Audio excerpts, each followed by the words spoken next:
샬롬. 삼국지 15번째. 화가 난 정원은 그 길로 말을 타고 나가버렸다. 정원이 나가자마자 동탁은 다시 한번 백관들에게 물었다. 오늘 내가 한 말이 그토록 공도에 어긋나오리까? 이번에는 아직 도성을 뜨지 못하고 있다가 그 자리에 불려나온 노식이 정원을 이어 나섰다. 그렇소이다. 공의 말은 당치 않소. 태갑 은나라의 어리석은 백성 태갑이 밟지 못함에 이윤이 동궁으로 내쫓았고 또 창읍왕이 대위에 오른 지 21해 만에 죄가 2000가지나 되어 곽왕이 내친 적이 있기는 하오외다. 그러나 금상폐하께서는 태갑이나 창읍왕의 허물이 없소. 춘추는 많지 않으셔도 총명하고 너그러움과 학식을 갖추신 데다 아직 이렇다 할 잘못을 저지르신 바가 없는데 어찌 폐위를 논할 수 있단 말씀이오. 태갑은 은나라의 어리석은 임금을 말하고 이유는 태갑을 내쫓은 신하이고 창읍왕은 전환의 황제로 폐위가 됐었습니다. 더군다나 공은 한낱 왜군의 자사로서 나라 정사에 참여할 권한도 없거니와 이윤이나 각광 같은 재주도 갖추지 못한 터에 감히 그 무슨 당차는 말씀이시오.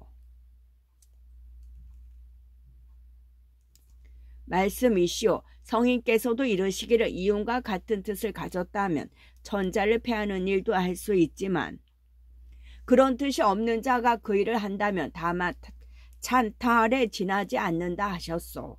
그 말에 동탁은 다시 크게 성이 났다. 칼을 빼들고 이번에는 노식을 죽이려 들었다. 의랑팽백이 동탁을 말렸다. 노상선은 해내의 인망이 두터운 분입니다. 이제 그런 분을 해하셨다가 천하의 공분을 사게 되면 어찌시렵니까? 동탁도 노식을 잘 아는 터라 억지로 분을 삼키며 칼을 거두었다. 조정의 원로로 오래 국정에 참여한 사독 왕윤이 점잖게 동탁을 무마시켰다.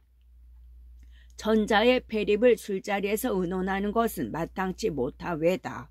따로 나를 잡아 다시 의논하는 것이 좋겠소이다. 묵대신들도 왕윤의 그 말을 옳게 여겨 모두 자리에서 일어났다.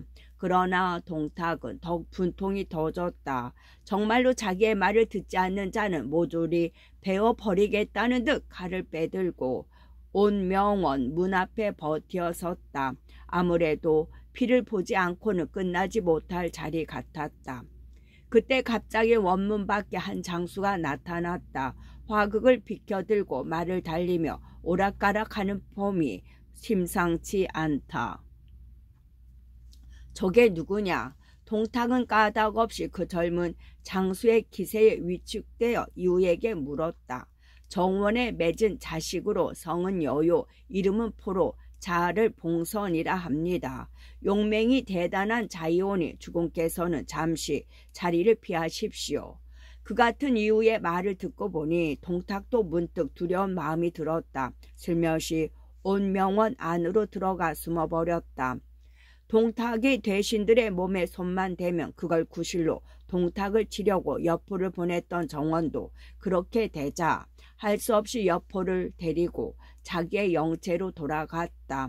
그러나 사직을 위해 동탁을 없앨 결심을 이미 굳은 정원이었다. 이튿날 군사들을 이끌고 성 밖으로 나가 정식으로 동탁에게 싸움을 걸었다. 형주 자사 정원이 수학 군사들을 이끌고 싸움을 걸어오고 있습니다. 그 같은 전가를 받은 동탁은 크게 노했다. 곧 이유와 함께 자기 군사들을 이끌고 마주 싸우러 나갔다. 양쪽 군사들이 둥그렇게 진을 치고 대치한 뒤 동탁이 눈을 들어 정원의 진을 살피니 여포가 진문 앞에 나와 있었다. 묶은 머리에 금으로 된 관을 얹고 백화 점포의 보석으로 지장한 갑옷과 띠를 두른 모습이 멀리서도 눈부셨다. 말에 오르지 않고 화극을 낀 채 서 있는 것으로 미루어 정원이 진문 밖으로 나오기를 기다리는 것 같았다. 원래 여포는 오원군 구원 땅 사람이었다. 그 배운 곳은 알 수 없으나 도검, 창극, 궁마 등 모든 무예에 능했는데 특히 방천화극이라 불리는 한자로 갈고리 달린 창을 쓰는 솜씨가 뛰어났다. 일찍 대단차는 굴리로 병주의 벼슬실에 나갔다가 자사 정원의 눈에 들어 차차 벼슬이 높아졌다. 정원은 처음 여포를 기도 위로 삼았다가 안해에서 군사를 기르게 되면서는 주부로 데려가는 등 그를 대하는 게 남달랐다. 여포도 그런 정원의 은혜에 감동하여 그를 한낱 상관으로서보다는 아버지처럼 봤더니 세상 사람들도 모두 그들이 부자의 의를 맺은 것으로 알았다. 정원이 군대를 이끌고 낙양으로 들어온 것은 환관 세력을 뿌리 뽑자는 하진의 밀서에 호응해서였다. 그러나 동탁과는 달리 군사를 엄히 단속하여 성 안으로 들이지 않으니 낙양 사람들은 그의 군사들이 성 밖에 와 있는지조차 몰랐다. 이때 여포도 따라와 직금호 벼슬을 받았다. 그러나 하진이 뜻밖의 죽음을 당하고 환관들도 한 가지로 모조리 죽자 잠시 형세를 관망하고 있던 정원을 호위하며 성 밖에 머물러 있었는데 전날과 같은 일이 벌어졌다. 이윽고 정원이 진문에 나와 말 위에 오르자 비로소 여포도 말에 올라 그 뒤를 따랐다. 동탁의 진문 앞에 이른 정원은 채찍으로 동탁을 가리키며 소리 높이 꾸짖었다. 나라에 운이 없어 간악한 환관의 무리가 대권을 희롱하매 만백성은 도탄에 빠진 지 오래되었다. 그런데 너는 그 환관들을 제거하는 데 한치의 공도 없으면서 어찌 감히 패립을 함부로 짓거리느냐. 너야말로 조정을 어지럽히려 드는 도적이 아니냐. 동탁은 생각지 아니한 난적을 만났음을 알았다. 대답이 궁한 대로 일단 정원의 말을 대받아치지 않을 수 없었다. 그러나 미처 입을 열기도 전에 여포가 똑바로 말을 모아 가로막는 동탁의 군사들을 베며 지쳐왔다. 그 기세가 얼마나 엄청난지 아무도 앞을 가로막지 못하고 동탁도 황망히 말머리를 돌렸다.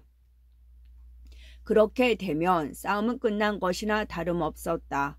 저희 대장이 도망치는 걸 보자 동탁의 군사들도 사태 나듯 뭉그러졌다. 정원이 때를 놓치지 않고 군사를 몰아 뒤따르며 죽이니 동탁은 크게 패해 30여리나 도망친 뒤에야 겨우 진체를 내릴 수 있었다. 원래 정원의 군사에는 동탁에게 미치지 못했다. 그러나 동탁은 세력의 반을 갈라 근거진 서량에 남겨두고 온 데다 여포의 용맹 또한 전륜하니 정원을 당해낼 수 없었다. 이에 크게 근심이 된 동탁은 막장들을 불러놓고 정원 깨칠 일을 의논했다. 오늘 보니 여포란 놈이 예사내기가 아니다. 그자를 얻을 수만 있다면 전하에 두려운 것이 없겠다만 동탁이 그렇게 개탄하는데 문득 한 사람이 나섰다. 주군께서는 심려를 거두십시오. 저는 여포와 같은 고향이라 그가 용맹하나 꾀가 없음을 잘 압니다. 이익을 보면 대의를 잇는 인물이오니 새치혀로 한번 달래보겠습니다. 반드시 여포가 스스로 손을 모으고 주공께 항복하도록 하겠습니다. 동탁이 놀랍고 기뻐 말하는 자를 보니 호분증 낭장 이숙이었다. 네가 어떻게 여포를 달래겠느냐. 제가 듣기로 주공께는 이름을 적토라 하며 하루 전리를 닫는 유명한 말이 있습니다. 그 말을 제게 주시고 그 위에 약간의 금은 보석을 더 얻는다면 이익으로 그 마음을 움직여 볼 수 있겠습니다. 거기다가 좋은 말로 그를 달랜다면 여포는 반드시 정원을 버리고 주공께로 항복해 올 것입니다. 얼른 믿지 못하는 동탁의 물음에 이숙은 그렇게 대답했다. 그래도 동탁은 미심쩍은 얼굴로 다시 한번 곁에 있는 이유에게 물었다. 정말로 이 말대로 될 수 있을까? 동탁 또한 욕심이라면 남에게 뒤지지 않는 데다 적토마는 워낙 그가 아끼는 말이었다. 동탁의 물음에는 일의 성패에 관한 의심 못지않게 적토마와 재물에 대한 아까움이 담겨 있음을 이유가 모를 리 없었다. 주공께서는 전하를 얻고자 하시면서 어찌 한 마리 말을 아까워하십니까? 그렇게 중동하자 비로소 동탁도 흔연히 이숙의 요구를 들어주었다. 적토마에다 황금 1,000냥, 좋은 굿을 수십 알에 옷까지 깔아 이은 띠 1개를 여포를 달래보게 했다. 이숙은 예물을 점검한 뒤에 몰래 여포의 진중을 찾아갔다. 정원의 군사들이 곳곳에 숨어서 지키다가 그런 이숙을 가로막았다. 이숙은 짐짓 대원하게 군사들에게 일렀다. 급히 여장국께 가서 고향 친구가 와 뵙기를 정한다고 전해주시오. 군사들이 그대로 전하자 여포도 별 생각 없이 이숙을 들여보내게 했다. 아우님은 그간 별탈 없이 잘 지냈는가? 이숙이 그렇게 인사를 건네자 여포도 이숙을 알아보고 두 손을 모으며 말했다. 오래 뵙지 못했습니다. 어디에 계시다가 이렇게 오셨습니까? 나는 지금 호분 중랑장으로 있네. 근간의 현재가 나라를 위해 크게 힘을 쓰고 있다는 말을 듣고 기쁨을 이기지 못해 이리 찾아온 걸세. 이숙은 자기가 동탁의 마카에 있다는 말을 쑥 빼고 그렇게 둘러댄 뒤 먼저 적토마부터 끌어오게 했다. 마침 좋은 말 한 피를 얻었기에 현재에게 주려고 가져왔네. 하루에 천리를 달리는데 물을 건너고 산을 오르는 것도 마치 평지를 가듯 한다네. 이름은 적토라 하는데 특히 자네를 위해 가져왔으니 자네의 호랑이 같은 위험에 도움이 되기를 바라네. 여포가 살펴보니 과연 명마였다. 온몸이 불붙은 수처럼 붉고 잡털 하나 섞이지 않았는데 머리에서 꼬리까지 길이가 1장이요. 발급에서 목까지 높이가 8자였다. 우렁차게 우는 소리에도 공중으로 쏟고 바다에 뛰어드는 듯한 기상이었다. 전리를 치달아 자욱이 이는 먼지, 물 건너고 산 오른 젠 자주 안개가 열리네. 메인줄 당겨 끊고 옷곰이 흔드니 불 뿜는 용 하늘에서 날아내리는 듯 싶네. 뒷사람이 그렇게 노래할 정도의 명마이니 그 적토마를 얻은 여포가 어찌 기쁘지 않겠는가. 얼굴 가득 감사하는 빛을 띠며 이숙에게 말했다. 형께서 이렇게 좋은 말을 주시니 무엇으로 보답해야 좋을지 모르겠습니다. 나는 다만 의기로 찾아왔을 뿐이네. 어찌 자네에게 보답을 바라겠는가. 이숙은 여전히 능청을 떨었다. 그러자 여포는 더욱 마음을 놓고 좌우를 시켜 술자리를 마련케 했다. 세밀한 이숙은 어지간히 술자리가 무르익은 뒤에야 슬슬 제 볼일을 보기 시작했다. 자네와 내가 자주 만나지 못해 영존을 배운 지도 오래되었네. 그래, 그간 무고하신가? 한번 찾아 배워야 하는데. 여포의 아버지가 죽은 걸 뻔히 알면서도 이숙은 짐짓 그렇게 물었다. 맺은 아비인 정원의 얘기를 자연스레 끌어내기 위함이었다. 단순한 여포는 당장 그런 이숙에게 말려들었다. 형이 추하셨구려. 아버님께서 세상 버리신 지가 이미 여러 해인데 형이 무슨 수로 배웠겠습니까? 그러자 이숙이 크게 웃으며 말했다. 취한 게 아니세. 나는 지금 자네의 의부인 정자사를 말하고 있는 걸세. 이숙의 말에 여포의 얼굴이 실쭉해졌다. 사실 정원과 여포의 관계는 세상에 알려진 것처럼 그리 깊은 것은 못 되었다. 정원이 여포를 자식처럼 아끼는 것은 틀림없지만 원래가 엄격하고 고든 사람이라 허물이 있으면 용서하지 않았다. 여포 또한 아버지처럼 그를 따르기는 했으나 천성이 우직하고 지조가 없다 보니 그런 정원에게 따스한 아비의 정을 느끼기보단 엄한 주인을 대하는 듯한 기분이 들 때가 많았다. 이숙이 그런 정원을 이미 죽은 친아버지에게 가름하니 여포의 기분이 별로 유쾌할 리 없었다. 아우가 정건양의 마카에 있는 것은 사실입니다. 정건양은 정원의 자, 하지만 세상이 생각하는 것처럼 좋아서가 아니라 나가봐야 달리 갈 만한 데도 없기 때문 이외다. 이윽고 여포는 이숙에게 본심을 털어놓았다. 이숙은 속으로는 옳다 싶으면서도 겉으로는 뜻밖이라는 듯한 얼굴로 은근히 여포를 부추겼다. 자네의 재주는 하늘을 뒤흔들고 바다를 가라앉힐 만한데 누가 존경하고 흠모하지 않겠나. 마음만 먹으면 주머니 속에 물건 꺼내듯 부귀와 공명을 누릴 수 있을 것인데 그게 무슨 말인가. 별로 내키지 않으면서도 남의 밑에 있다니. 여포는 한층 마음이 흔들려 단식하듯 대답했다. 한스럽게도 저는 아직 옳은 주인을 만나지 못했습니다.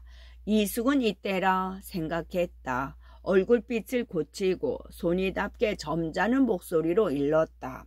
좋은 새는 나무를 가려 깃들이고 현명한 신하는 그 주인을 골라 섬기는 법일세. 때가 와도 일찍 알아보지 못하면 후에도 이미 늦을 것이네.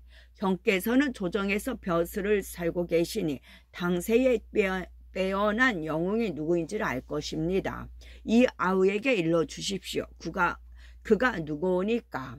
그렇게 묻는 여포의 머릿속에는 이미 정원 따위는 그림자도 없었다. 하지만 이숙은 한참을 더 뜸을 들인 뒤에야 입을 열었다.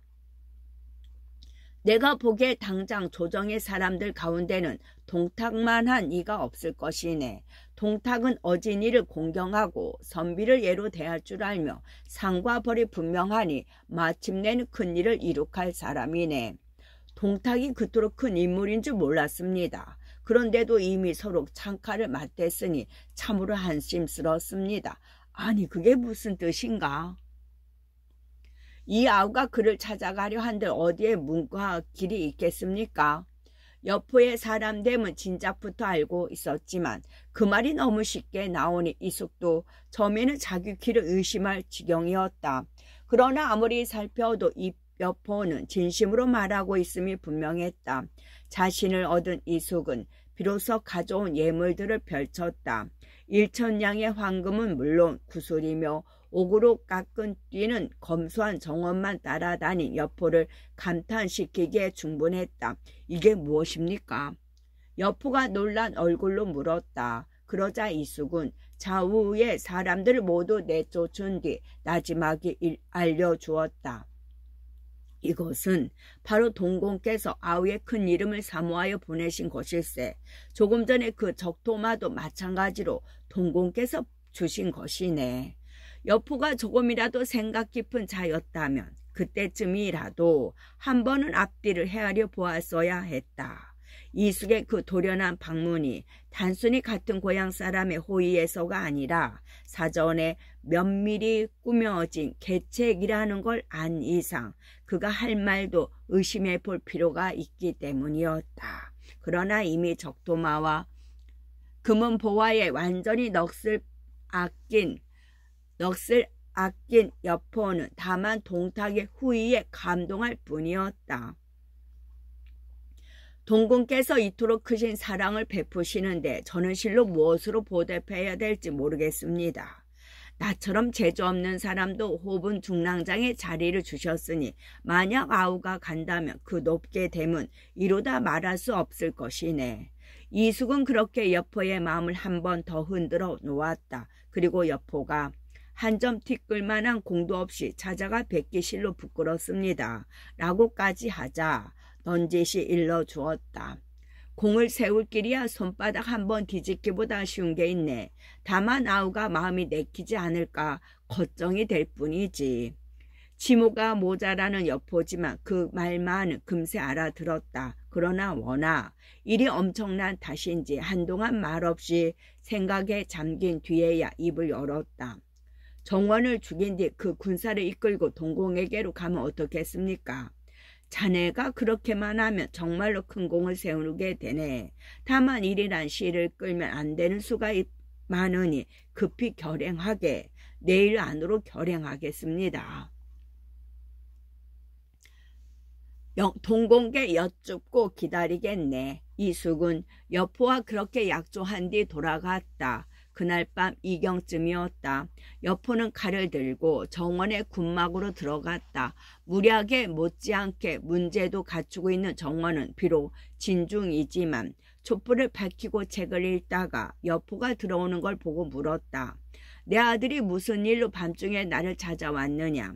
동탁과의 한 싸움에서 여포가 세운 공 때문에 전에 없이 부드러운 목소리였다. 그러나 여포의 대답은 뜻밖이었다. 내가 떳떳한 장부로서 어찌 너 같은 놈의 자식일 수 있겠느냐. 봉선, 네가 마음이 변했구나. 도대체 무슨 연고냐. 정원이 놀라 있던 책을 떨어뜨리며 거듭 물었다. 평소에도 여포의 심지가 깊지 못함을 걱정해 오기는 했지만 그렇게까지 나오리라고는 상상조차 해본 적이 없었다. 그러나 여포는 대답 대신 한 칼질로 정원의 목을 잘라버렸다. 정원 또한 전혀 무예를 모르는 사람이 아니었으나 워낙 갑작스런 일이라 손발 한번 놀리지 못하고 목 없는 주검이 되고 말았다. 여포는 피가 뚝뚝 듣는 정원의 목을 들고 쳐들고 큰 소리로 외쳤다. 장졸들은 듣거라. 정원이 어질지 못해 내가 이미 죽였다. 나는 이제 동장군께 의지하려니와 나를 따르는 자는 남고 그렇지 않는 자는 모두 떠나라. 그러자 정원의 군사들은 태반이 흩어져 제 갈 길로 가버렸다. 다음날 여포는 정원의 목을 들고 이숙을 찾아갔다. 이숙은 여포를 인도하여 동탁에게 보이니 동탁은 기쁨을 감추지 못하여 술자리를 벌리고 여포를 맞았다. 좋든 나쁘든 전하를 노릴 정도의 인물이라 동탁의 처신 또한 변화가 무쌍했다. 어제까지의 거드름은 어디로 갔는지 가장 겸손한 채 먼저 여포에게 절을 하며 칭송했다. 이 동탁이 장군을 얻은 것은 마치 가뭄으로 말라 들어가던 모가 단비를 만난 것 같소이다. 여포도 과분한지 놀라 동탁을 자리에 앉게 한 뒤 공손히 절을 올리며 말했다. 공께서 하찮은 여 아무개를 이토록 환대하시니 실로 몸들 바를 모르겠습니다. 버리시지 않는다면 아버님으로 받들어 모시겠습니다. 차이라면 이리와 승량이 정도일까? 한 쌍 잘 어울리는 상하의 잠옷 감동적인 만남이었다. 여포를 얻자 동탁의 위세는 한층 커졌다. 더구나 정원의 군사까지 흩어져 버린 뒤라 적어도 낙양성 안에서는 동탁에 대항할 만한 무력은 없었다. 이에 동탁은 스스로 전군의 장수와 사조를 거느리고 아우 동민을 좌장군으로 여포를 기도위 중랑장의 도정후로 봉해 도성 안의 모든 군사력을 장악했다. 그 다음은 이미 입 밖에 낸 황제 폐립을 마무리 짓는 일이었다. 동탁은 다시 자기의 부중에 연회를 열고 여러 공경 대신을 정했다. 여포로 하여금 처녀 갑사를 거느리고 좌우를 지키게 하여 장뜻 위세를 부린 뒤였다. 정한 날이 되자 태부 원회를 비롯한 조정 백관들이 차례로 연회장에 이르렀다. 동탁의 미움을 받게 되는 것이 두렵기도 하거니와 폐립의 일이 어떻게 맺어질까 궁금하기도 한 까닭이었다. 몇 순배 술이 돈 뒤에 동탁은 칼을 빼들고 위협 담긴 어조로 입을 열었다. 지금의 황제는 어둡고 약하시어 종묘사직을 받들기 어렵소이다.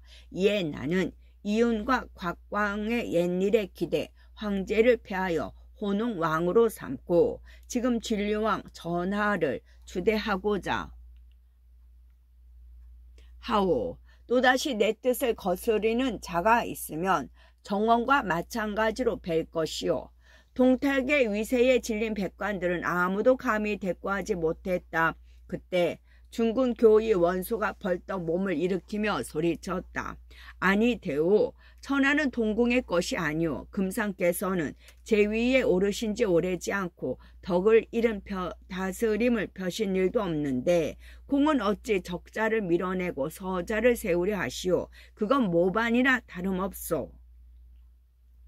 일이 잘 돼가는가 싶은데 원소가 그렇게 나오니 동탁은 화가 치밀었다. 금세 칼로 원소를 후리듯 소리쳤다. 전하가 입이 나를 따르거늘 내가 하는 일을 누가 감히 거스른단 말이냐. 너는 내 칼이 날카롭게 보이지 않느냐. 원소도 지지 않았다. 마주 칼을 빼들며 소리쳤다. 네 칼이 날카롭다면 내 칼이라 하고 날카롭지 못하란 법이 있느냐. 두려움을 모르는 명문의 공자다운 기백이었다. 그러나 기백만으로 되는 일이 아니었다. 정원이 의를 세우려다 몸을 먼저 죽은 것처럼 원수의 목숨도 위태롭기가 바람 앞에 등불 같았다. 동탁 자신이 본시 무예가 뛰어난 데다 전혀 갑사를 거느린 역포까지 방천화극을 꼬나들고 여차하면 원소를 찌를 기세였다. 이때 동탁의 모사 이유가 나섰다. 일이 아직 정해지기도 전에 함부로 사람을 죽여서는 안 됩니다. 고정하십시오. 자기가 꾀를 빌고 있는 이유가 그렇게 말리자 동탁은 노환 가운데도 주저가 되었다. 기백 하나로 동탁과 맞섰으나 원소 또한 자신의 처지를 모를 만큼 쑥맥은 아니었다. 여전히 손에는 보검을 빼든 채 백관에게 작별을 고한 뒤 연회장을 빠져나갔다. 그리고 그 길로 말을 달려 원가의 근거지라 할 수 있는 기주로 도망쳐 버렸다. 원소까지 떠나가자 이제 동탁을 막을 사람은 아무도 없었다.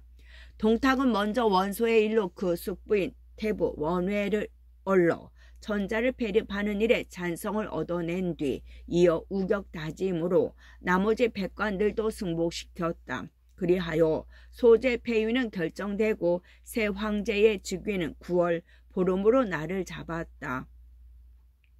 하지만 동탁은 아무래도 원소를 놓아 보낸 일이 마음에 걸렸다. 평소에 신임하는 시의 중 주비와 교의 오경을 불러 가만히 물었다. 원소의 일을 어떻게 했으면 좋겠는가? 주비가 대답했다. 원소가 비록 화를 내고 떠났으나 공께서 급하게 잡으려 들면 반드시 변을 일으킬 것입니다. 원시는 4대에 걸쳐 널리 덕을 베풀어 따르는 문생들과 관리들이 천하에 두루 퍼져 있습니다. 거기다가 원소 또한 평소부터 여러 호걸들과 사귀어 온 터라 만약 그가 무리를 모아 변을 일으키고 다른 영웅들도 따라서 일어난다면 산동은 결코 공의 다스림을 받는 땅이 되지 못할 것입니다. 하지만 원소가 도망친 것은 그런 큰 뜻이 있어서가 아니라 공의 뜻을 거스른 일이 두려워서입니다. 너그러이 용서하시어 그에게 태수 자리라도 하나 내려주는 것이 그를 급히 모으는 것보다는 낫습니다. 그러면 그는 죄를 벗은 것이 기뻐 우환을 만들지 아니할 것입니다. 원소의 그릇됨을 지나치게 작게 본 흠은 있지만 대강은 맞는 말이었다. 오경도 거들었다. 원소는 일 꾸미기를 좋아하는 하나 결단성이 없는 위인입니다. 좋게 두려워할 바가 못됩니다. 그에게 태수 자리나 하나 주어 도량을 보이시고 민심을 거두시는 편이 낫습니다. 이에 동탁은 그 말을 따라 원소에게 발에 태수 자리를 내려주었다. 뒷일이야 어찌 되건 당장으로는 합당한 저사였다. 9월 보름이 오자 동탁은 문무 백관을 모두 불러보고 소재를 정해 가덕전에 오르게 했다. 그런 다음 수천 갑사들로 둘레를 에워싸게 한 뒤 자신도 칼을 빼든 채 소리쳤다. 전자가 자질이 어둡고 여러 만 백성의 임금으로 마땅치가 못하다. 이에 책문을 갖추어 읽고자 하니 모두 들어라. 동탁의 말이 떨어지기 무섭게 이유가 나서서 마련된 책문을 읽었다. 소재의 재주와 위험이 없음을 논함과 하태우의 동태우 독사를 꾸짖음이 제법 준엄하고 진류왕의 지혜로움과 돈독함을 기리는 말이 자못 아름다운 글이었다.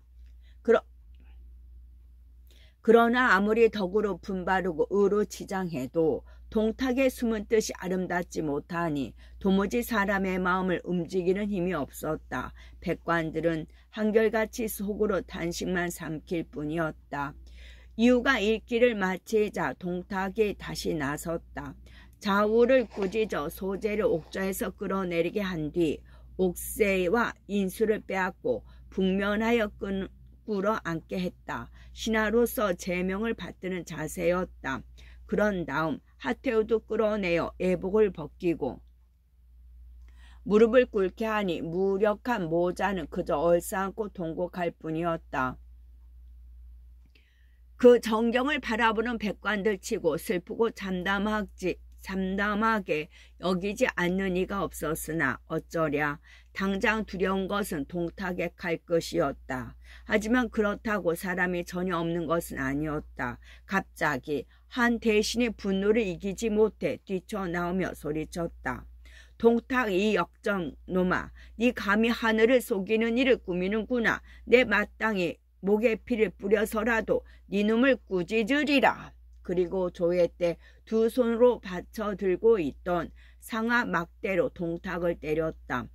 동탁의 성난 목소리에 놀란 무사들이 끌어내리고 하니 상서 정관이었다. 동탁은 정관을 끌어내 목베게 하였으나 정관은 죽는 순간까지도 얼굴색 하나 변하지 않고 동탁을 꾸짖어 마지 않았다. 뒷사람이 시를 지어 을을 위해 목숨을 버린 그를 찬양했다.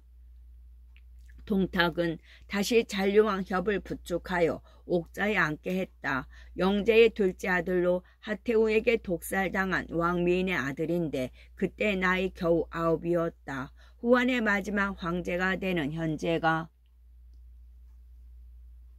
바로 그였다. 가엾게도 소재는 4월에 즉위하여 9월에 폐위되니 겨우 5달을 재위에 있었던 셈이다. 자기가 뜻한 바대로 새 전자를 세우자 동탁은 연호를 조평으로 갈고 스스로 상국이 되어 나라의 대권을 오르지 했다. 뿐만 아니라 참배할 때에도 이름을 부르지 않고 조회에서도 허리를 굽히지 아니하며 신을 신은 채 전위에 오를 수 있고 칼을 찬 채 전자를 대할 수 있으니 위세가 천하에 비할 바가 없었다. 동탁은 또 이후의 권유를 받아들여 새로 꾸민 조정에 명망 있는 선비들을 불러들였다. 완연히 동탁의 세상으로 바뀌자 허명의 탈을 벗어 던지고 권세와 부귀를 찾아 동탁의 부름에 쫓는 이도 많았으나 그렇지 않은 이도 있었다. 그 중에 하나가 채옹이었다. 학자요 빼어난 문장가로서 일찍이 십상시를 탄핵하는 글을 올렸다가 파직된 적까지 있는 그는 동탁의 부름을 받고도 응하지 않았다. 동탁이 그대로 참고 있을 리가 없었다. 오지 않으면 일족을 멸하겠다고 으름장을 놓으니 문약한 채용은 마지못해 나갔다. 그러나 채용이 한번 벼슬길에 나서자 그에 대한 동탁의 후대는 남달랐다. 한 달에 3번이나 벼슬을 높여 시중으로 삼고 누구보다도 무겁고 귀하게 여겼다. 거기까지는 제법 한나라의 정승다운 풍도가 있었다. 하지만 오래전에 감춰져 있던 그의 흉포함이 드러났다. 그 첫 번째가 영왕궁에 유폐되어 있는 폐제와 당비 그리고 하태우를 죽인 일이었다. 동탁은 폐제를 영왕궁에 가둔 뒤 백관들을 함부로 출입하지 못하게 하는 한편 사람을 풀어 항상 폐제를 감시했다. 거기다가 음식이며 의복까지 제대로 대주지 않으니 아무리 문약한 폐제지만 울분과 한이 없을 수 없었다. 자연 노래로 그 울분과 한을 달랬는데 그 중에 한 구절이 동탁의 귀에 들어갔다. 아득히 푸른 구름 깊은 곳 거기가 내 옛 궁궐일세. 누가 승리를 짚고 일어나 이 가슴 속 맺힌 한을 풀어주리. 그렇잖아도 배제와 하태우가 살아있는 게 마음에 걸리던 동탁이었다. 은근히 충이 지사들의 걸기를 촉구하는 그 구절을 듣자 내버려 둘 수 없다고 생각했다. 이후에게 무사 10명을 딸려 배제를 죽이라 명했다. 이때 배제는 하태우 및 당비와 더불어 궁 안의 누가구에 올라가 있었다. 궁녀로부터 이유가 왔다는 말을 듣자 배제는 크게 놀랐다. 무슨 일로 왔는가? 배자가 떨리는 목소리로 묻자 이유는 짐독이 든 술을 내놓으며 대답했다. 봄날이 화창하와 상국께서 특히 수주를 보내셨습니다. 하지만 아무래도 태도가 수상쩍었다. 곁에 있던 하태우가 그런 이유를 다구쳤다. 그게 참으로 오래 살기를 비는 술이라면 네가 먼저 마셔보아라. 그 말에 이유가 본색을 드러내며 목소리를 높였다. 정말 마시지 못하겠소? 그리고 좌우를 불러 단도와 흰 비단티를 내놓으며 말했다. 술을 마시지 못하겠거든 이 둘 중에 하나를 택하시오. 당비가 나서서 대신 죽기를 정했으나 받아들여질 일이 아니었다. 이유는 당비를 꾸짖어 물리친 뒤 하태우를 가리켜 비정하게 말했다. 당신부터 마시시오. 그러자 하태우는 꽤 없이 동탁을 낙양으로 불러들인 오라비 하진을 소리 높여 욕했다. 그렇다면 전하께서 먼저 드시오. 이유는 그런 하태우를 두고 배제를 재촉했다. 내게 어머님과 작별할 여유를 주시오. 배제는 그렇게 대답하고 한 차례 동극한 뒤 구슬픈 노래를 지어 불렀다. 하늘과 땅이 바뀌며 해와 달도 뒤집혔네. 만승의 자리를 버리고 물러나 번을 지키는 도다. 신하의 구박을 받으며 목숨조차 길지 못하겠구나. 대세는 가버리고 부질없는 눈물만 흐르네. 당비 역시 노래를 지어 답했다. 하늘이 무너지려 하네. 땅조차 견디지 못하겠구나. 몸은 황제의 아내로 돼 따라가지 못함이 한이네. 죽음 삶의 길이 다름이여 이제는 헤어진 뿐이로구나. 어찌할 거나 홀로 남겨지며 가슴속엔 슬픔만이네. 노래를 마친 뒤 서로 부둥켜 안고 우니 그 슬픈 정경에 무사들까지 멈칫했다. 그러나 모진 이유는 더욱 매섭게 그들을 재촉했다. 하태우가 다시 그런 이유를 소리 높여 꾸짖었다.